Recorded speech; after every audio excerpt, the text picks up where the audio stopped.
And today, folks, it's like there's two parts to today's service, two kind of spirits that I'm thinking about. And one is like, it's been a heavy season for a lot of us. It's been a heavy season. I know for me, and I'm sure for many of us, we have relationships that have been strained throughout this 16 months in all kinds of different ways. And I just want to take a breath with that and say that that's true. And thinking about moving through that, like the answer that keeps coming to my mind and I hear from other people a lot is the answer isn't in rightness, the answer is in gentleness. The answer isn't in rightness, the answer is in gentleness. And can we find sort of that gentle spirit today as we talk, and this is the other part, as we talk about there's a certain peace here, there's a divine providence, a leading by God that is nothing but the very best of intentions for us in our lives. And we don't always see it. Sometimes we only see it like looking back. But we have to trust that it's there. And we have to know that throughout that, we're going to live in kind of this middle ground, this liminal space that's a both and space. Both times of incredible grace and beauty and times of incredible challenge, and somehow those always go together. I don't know how to balance it all. I really don't. It's one of the harder parts, right? I'm sure we all yearn to have the right thing to say or the right thing to do in every situation, and there just isn't. That's elusive.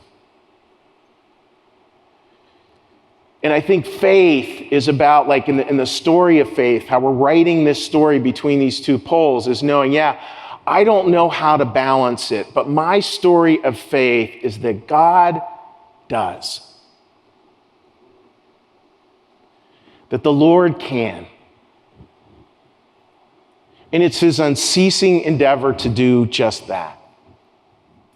So our job, and this is from Kate Ballard, who's a wonderful Christian professor and who's dealing with cancer. She writes about cancer a lot. She had this up on her Facebook page last week. She said, "My hope, stay as awake to my love as to my fear. Stay as awake to the wheat as you do to the weeds or the tares. Stay awake to both." Now, it doesn't mean that we're going to be victim to our fears. That's not what it's talking about. But it's talking about a story of faith where we have this great weaving of the two.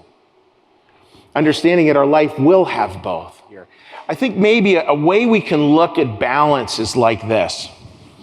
That in between this beauty and this light and this challenge of that can feel so terrorizing at times and darkness, maybe that place where we stand in the middle is this place of unarmed truth and unconditional love. Just again, one of many ways we could hold it, maybe, but there's something to that.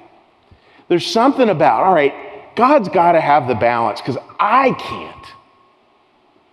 I can't even fathom it. But God's got to have this balance. So what is mine to do? Well, maybe mine is to just continue to focus down on unarmed truth and unconditional love. And folks, just imagine that, right? Like imagine that's the unarmed truth we come to. That's the place where literally we stand. Like if it's like this tightrope, this is literally that place where we stand. We are we. God always present. And we stand in that place. And of course, we're holding this pole in our hands, right? And this pole has wheat and tares or weeds, whatever you want to call them. This pole we have has blessings and breakings. This pole we have has the beauty of watching 3 daughters helping out with each other's hair for yesterday's graduation and 3 siblings in a fight 2 hours later. Right? Could I get a little amen on that one? It's this both and, right? It's this both and it has to be. We couldn't balance without it. No tightrope walker sits out there with a 12-foot long pole like this or like this. It's this balance where we keep on getting invited back to unarmed truth and unconditional love.